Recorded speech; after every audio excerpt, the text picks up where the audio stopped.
Le 6 août de l'année 2020 marqua le 75e anniversaire de l'un des événements les plus dramatiques de l'histoire de l'humanité, le largage de la bombe atomique sur la ville japonaise d'Hiroshima. Cette tragédie signifia non seulement la fin prochaine d'une guerre terrible et destructrice, mais aussi une nouvelle phase dans l'accomplissement des prophéties bibliques. Rejoignez-nous dès à présent au monde de demain pour jeter un regard sur Hiroshima 75 ans après.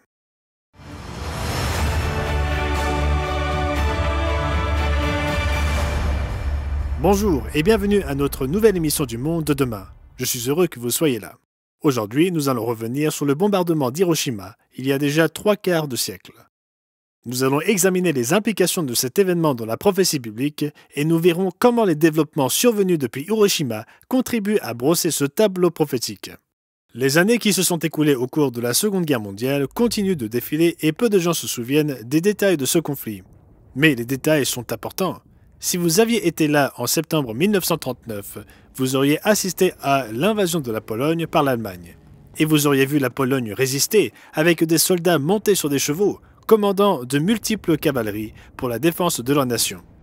Projetez-vous jusqu'aux actions militaires finales de la guerre et vous auriez vu les nuages des explosions atomiques en forme de champignons au-dessus des villes japonaises d'Hiroshima et de Nagasaki en 1945. En seulement 6 ans, l'humanité est passée d'une guerre à cheval, comme elle l'avait fait pendant des millénaires, au déchaînement de la puissance de l'atome dans une arme unique et horrible, capable d'annihiler des villes entières en un clin d'œil. Il est difficile de trouver un exemple plus étonnant illustrant la capacité de l'humanité à semer la mort, le chaos et la destruction sur elle-même. Hiroshima représente un terrible tournant. Bien sûr, depuis que l'homme explore la science, il utilise ses découvertes pour inventer de nouveaux moyens d'annihiler son prochain. Et la bombe atomique qui dévasta Hiroshima fut la découverte d'une arme différente de toutes celles ayant jamais été utilisées. Nommée sous le nom de code Little Boy par ses créateurs, la bombe atomique tira parti de la découverte d'Einstein sur l'équivalence de la matière et de l'énergie. Autrement dit, la matière peut être convertie en énergie et l'énergie peut être convertie en matière.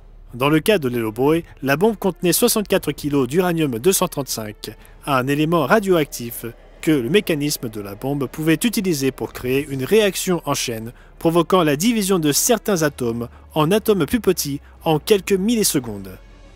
La division de ces atomes a converti une partie de la matière en énergie, libérant la même puissance destructrice que 16 000 tonnes de TNT. Chose étonnante, la quantité de matière convertie nécessaire pour produire une telle explosion était équivalente à la taille d'un seul trombone à papier. Mais quelle explosion ce fut! Presque toutes les structures urbaines dans un rayon d'1 kilomètre autour de l'épicentre furent complètement détruites. La plupart par l'explosion initiale et d'autres par la tempête de feu qui suivit et qui couvrit plus de 10 359 km². Pour diverses raisons, les chiffres sont difficiles à fixer. Mais les estimations du nombre de personnes tuées sur le coup à Hiroshima sont de l'ordre de 70 000 à 80 000 personnes. Et des dizaines de milliers d'autres sont mortes dans les semaines qui suivirent à cause des radiations, des brûlures et des blessures.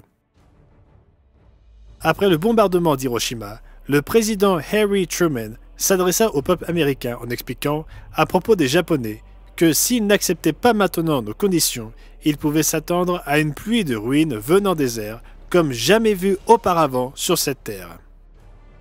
En l'absence de reddition, une autre bombe fut larguée sur la ville japonaise de Nagasaki 3 jours plus tard, et 40 000 à 80 000 autres morts vinrent s'ajouter au bilan. 5 jours plus tard, les Japonais capitulèrent et se rendirent sans condition. L'humanité avait puisé dans certaines des forces les plus élémentaires de la nature et les avait déchaînées de la manière la plus destructrice qui soit. Les deux attaques en elles-mêmes n'entrent pas dans la prophétie au-delà de la manière dont les événements de la Seconde Guerre mondiale reconfigurèrent les puissances mondiales. Cependant, les événements d'Hiroshima et de Nagasaki ont une signification prophétique qui ne doit pas être négligée. Dans Matthieu 24, Jésus-Christ parle d'une époque encore à venir, mais pas très lointaine, durant laquelle la civilisation franchira un cap funeste. Après avoir averti les disciples de prier pour l'aide divine dans les temps à venir, il dit « Car alors la détresse sera si grande qu'il n'y en a point eu de pareil depuis le commencement du monde jusqu'à présent, et qu'il n'y en aura jamais. Et si ces jours n'étaient abrégés, personne ne serait sauvé, mais à cause des élus, ces jours seront abrégés. » Notez-le. Jésus dit qu'il viendrait un temps unique dans toute l'histoire de l'humanité, impliquant une grande détresse. Jusqu'à quel point les choses s'aggraveraient-elles? Encore une fois, il dit au verset 22 que si ces jours n'étaient abrégés, personne ne serait sauvé, mais à cause des élus, ces jours seront abrégés. Jusqu'au 6 août 1945, il était peut-être difficile pour le public d'imaginer un conflit, une guerre et des armes si dévastatrices pour les peuples qu'il aurait le potentiel d'anéantir tous les êtres vivants, au point que personne ne serait sauvé. Mais après le bombardement d'Hiroshima, ce verset et cette prophétie commencèrent à prendre une nouvelle perspective. Imaginer l'auto-anéantissement de l'homme ne semblait soudain plus si difficile. Mais l'histoire ne s'arrête pas là. Dès lors que les pouvoirs de l'atome avaient été libérés, il ne serait plus jamais mis en cage. Bientôt, les armes les plus puissantes et les plus mortelles jamais utilisées dans un conflit deviendraient un jeu d'enfant. En créant les armes atomiques, l'homme allait orienter certaines des forces les plus fondamentales de la nature pour détruire ses semblables. Mais même dans ce contexte, l'humanité n'était pas satisfaite du niveau de destruction qu'elle avait atteint. Les 75 années qui suivirent la destruction de ces deux villes furent marquées par une escalade de la puissance destructrice des armes qui dépasse l'entendement, rendant l'accomplissement des prophéties bibliques d'autant plus crédible. Soucieuse de ne pas laisser aux États-Unis la détention exclusive de l'arme la plus dévastatrice qui soit, 4 ans après Hiroshima, l'Union soviétique testa sa propre arme atomique, baptisée First Lightning, mais appelée Joe 1 par les États-Unis en référence à Joseph Staline. Peu après, la course aux armements était lancée, les superpuissances que sont les États-Unis et l'Union soviétique cherchant à créer des armes de plus en plus puissantes au cours de la guerre froide pour s'assurer que leurs ennemis ne prennent pas le dessus. Alors que les armes atomiques génèrent leur puissance de destruction par la fission, en divisant les atomes en atomes plus petits, une force encore plus grande est disponible par la fusion en combinant deux atomes en un seul. C'est ce même processus qui alimente l'astre solaire au-dessus de nos têtes. Une arme nucléaire basée sur la fusion, appelée bombe thermonucléaire ou bombe à hydrogène, avait la capacité d'être beaucoup plus puissante que ses géniteurs plus simples. Les États-Unis et l'Union soviétique se sont lancés dans une course pour développer les stocks les plus abondants des bombes les plus puissantes. Considérez l'échelle de dévastation de ces armes en évolution. La bombe atomique que les États-Unis larguèrent sur Hiroshima en 1945 avait la puissance d'environ 16 kilotonnes de TNT, générant un champignon atomique qui s'étendait sur plus de 28 000 km². En 1952, les États-Unis testèrent Ivy Mike, leur première bombe thermonucléaire à hydrogène basée sur la fusion. Ivy Mike produisit une explosion d'environ 10 mégatonnes de TNT, c'est-à-dire 10 millions de tonnes de TNT. Elle fut suivie en 1954 par un essai de Castle Bravo qui donna une explosion égale à 15 mégatonnes de TNT. C'est presque 1000 fois plus fort que l'arme larguée sur Hiroshima. Le champignon atomique de Castle Bravo s'éleva à environ 40 km dans les airs. Pour ne pas être en reste, en octobre 1961, l'Union soviétique testa une arme thermonucléaire qu'elle baptisa Ivan ou Vanya, bien qu'en Occident, elle ait été appelée simplement la Tsar Bomba. À l'origine de la plus grande explosion artificielle de l'histoire de l'humanité, la Tsar Bomba produisit une force explosive de 50 mégatonnes de TNT. C'est plus de 3000 fois plus puissant que la bombe qui anéantit Hiroshima. En fait, la conception de la Tsar Bomba était prévue pour une explosion de 100 mégatonnes et elle n'explosa qu'à la moitié de sa puissance. Le champignon atomique formé par la Tsar Bomba atteignit plus de 60 km dans l'atmosphère, un témoignage des forces que l'homme apprenait à déchaîner. À leur apogée, les États-Unis disposaient d'un arsenal d'environ 31 255 ogives nucléaires et l'Union soviétique d'environ 45 000. Et chaque camp était prêt à les utiliser. Charles Weston, rédacteur en chef de la revue Le Monde de Demain, rédigea un article fascinant dans le numéro de mars-avril 2020, dans lequel il détailla à quel point la guerre froide est passée près d'un échange nucléaire total aux proportions cauchemardesques. Dans cet article, il fournit des détails sur le plan opérationnel unique intégré des États-Unis, ou CIOP, dans lequel, en réponse à une attaque nucléaire des Soviétiques, les États-Unis utiliseraient toutes les armes à leur disposition dans le but de détruire l'Union soviétique, la Chine et certaines autres nations communistes en une seule frappe. Son article peut être lu en ligne sur mondedemain.org et c'est une lecture passionnante. Mais notre voyage depuis Hiroshima ne s'arrête pas là. Voyez-vous, les lois de la physique ne fonctionnent pas seulement chez deux nations concurrentes, elles fonctionnent partout. Et une fois que la façon de libérer la puissance destructrice de l'atome a été découverte, de nombreuses nations voulurent participer à la course aux armes. En juillet 2019, l'Association de contrôle des armes fit état de l'arsenal nucléaire estimé de 9 nations.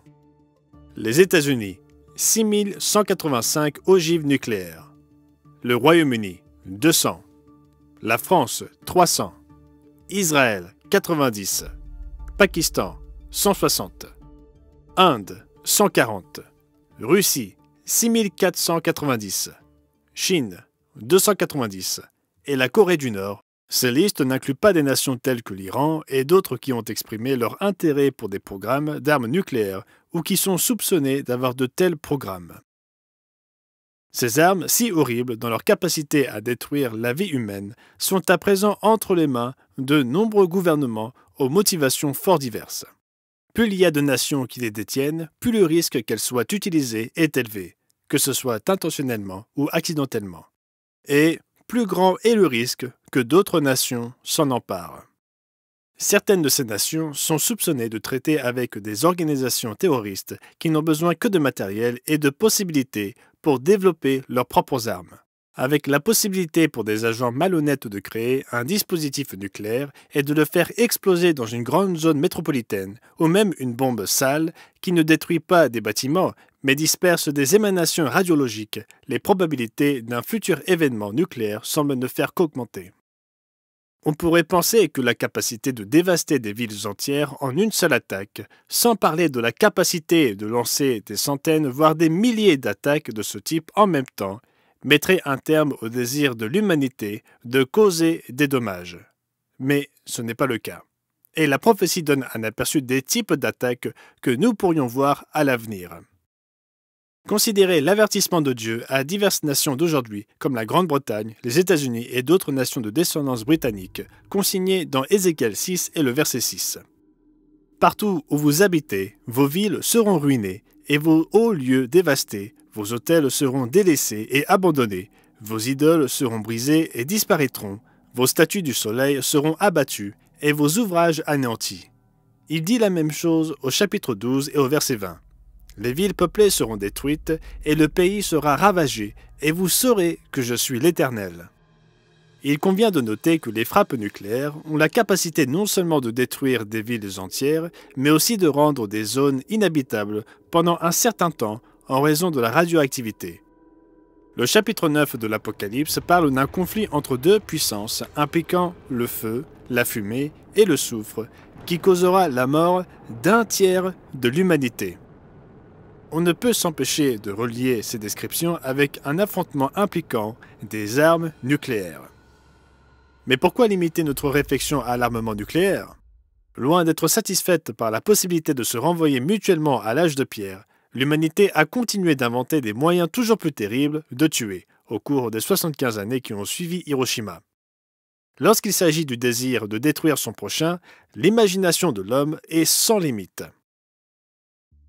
Prenons l'exemple des armes chimiques. L'utilisation de produits chimiques dans des guerres a une longue histoire. Mais plus l'homme progresse scientifiquement et technologiquement, plus il est capable de fabriquer et de répandre des armes terribles. les agents neurotoxiques peuvent tuer ou causer des dommages permanents en attaquant le système nerveux des individus de manière horrible et douloureuse. D'autres produits chimiques ont la capacité de rendre aveugle, de mutiler, de brûler les poumons ou de défigurer horriblement le corps. Considérons également les armes biologiques.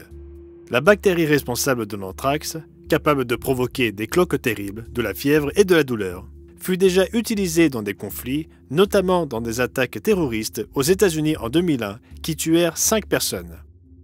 Aujourd'hui, avec la possibilité de manipuler les organismes génétiquement, les armes biologiques semblent prêtes à devenir une redoutable source de mort et de souffrance. Comparons les armes biologiques aux prophéties des jours à venir. Dans Apocalypse 9, Jésus inspira à Jean d'écrire au sujet d'armes qui tourmenteront les hommes, mais ne les tueront pas forcément. Il leur fut donné, non de les tuer, mais de les tourmenter pendant 5 mois, et le tourment qu'elles causaient était comme le tourment que cause le scorpion quand il pique un homme. En ces jours-là, les hommes chercheront la mort, et ils ne la trouveront pas. Ils désireront mourir, et la mort fuira loin d'eux.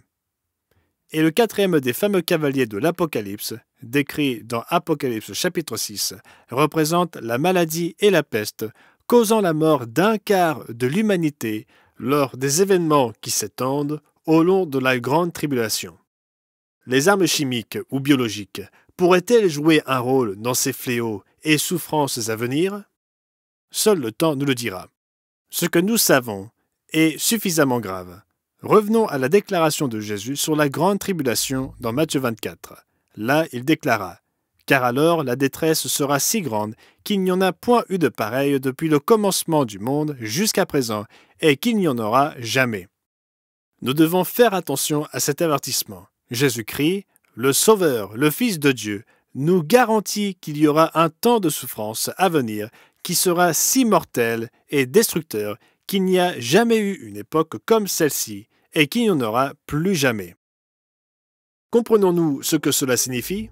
Cela signifie qu'il sera pire que l'Holocauste de la Seconde Guerre mondiale, pire qu'Hiroshima, pire que Nagasaki, pire que les champs d'extermination des Khmers rouges, pire que les purges, les meurtres de masse et les famines infligées par Joseph Staline. L'homme s'infligera des souffrances, des douleurs et des guerres qui éclipseront ces autres circonstances. Oui, il est facile d'imaginer que nous sommes devenus plus civilisés au cours des 75 années qui ont suivi Hiroshima. Mais à vrai dire, nous ne sommes pas plus civilisés aujourd'hui qu'à cette époque. Et l'humanité est sur le point de refaire à une beaucoup plus grande échelle ce qu'elle fit subir à ces 2 villes japonaises en 1945. Mais si cela est en effet prophétisé, y a-t-il quelque chose que nous puissions faire? Êtes-vous simplement destiné à endurer ces calamités? Ou pouvons-nous sauver nos vies, les vies de nos enfants? Pouvons-nous échapper à ce qui va arriver? Nous avons commencé notre discussion aujourd'hui par les bombes atomiques larguées sur Hiroshima et Nagasaki il y a plus de 75 ans. La société débat encore pour savoir si le bombardement de ces 2 villes était justifié ou non. Pourtant, il n'y a aucun débat sur le fait que notre capacité à causer la mort et la destruction ne fit que croître au cours de ces 75 années, à tel point qu'Hiroshima et Nagasaki semblent minuscules et inoffensives en comparaison de la souffrance que nous sommes en mesure de causer à présent. Et la prophétie nous garantit qu'un temps viendra où les souffrances que l'humanité s'infligera à elle-même par la guerre, la violence, la destruction, la peste et la maladie seront les pires jamais connus dans toute l'histoire de l'humanité. Un temps où, à moins que Dieu n'intervienne, Jésus dit qu'aucune chair ne resterait en vie. Que pourrons-nous faire lorsque de tels événements se précipiteront vers nous, poussés par les vents de la prophétie? Heureusement, Jésus ne se contenta pas de prédire l'avenir, il nous enseigna aussi ce qu'il faut faire pour nous y préparer. Dans Luc 21, Jésus nous dit d'observer les temps dans lesquels nous vivons, et de faire attention à nous-mêmes et d'agir en conséquence. Veillez donc et priez en tout temps, afin que vous ayez la force d'échapper à toutes ces choses qui arriveront et de paraître debout devant le Fils de l'homme. Il décrit ce qui pourrait nous rendre indignes dans de nombreux passages, tels que Luc 6, verset 46, nous demandant « Pourquoi m'appelez-vous Seigneur, Seigneur, et ne faites-vous pas ce que je dis ?» Et l'apôtre Jean écrivit en nous disant dans 1 Jean 2, verset 4 que « Celui qui dit « Je l'ai connu » et qui ne garde pas ses commandements est un menteur, et la vérité n'est point en lui. » La solution ne consiste pas à se cacher dans un abri anti-bombe, à s'éloigner de la civilisation ou à stocker des provisions pour le jour du jugement dernier. La façon de se préparer pour les temps à venir et d'être trouvé digne par Dieu d'échapper à ces choses est simplement de se repentir, de discerner les temps dans lesquels nous sommes, de nous examiner nous-mêmes et de nous engager à obéir à Dieu et à ses commandements sous Jésus-Christ. Et dans la mesure où vous voulez faire ces choses, nous ici au Monde de demain sommes prêts à vous aider. Cela inclut l'envoi du DVD gratuit d'aujourd'hui intitulé « Échapper à la grande tribulation ». Alors n'oubliez pas de commander votre exemplaire dès aujourd'hui.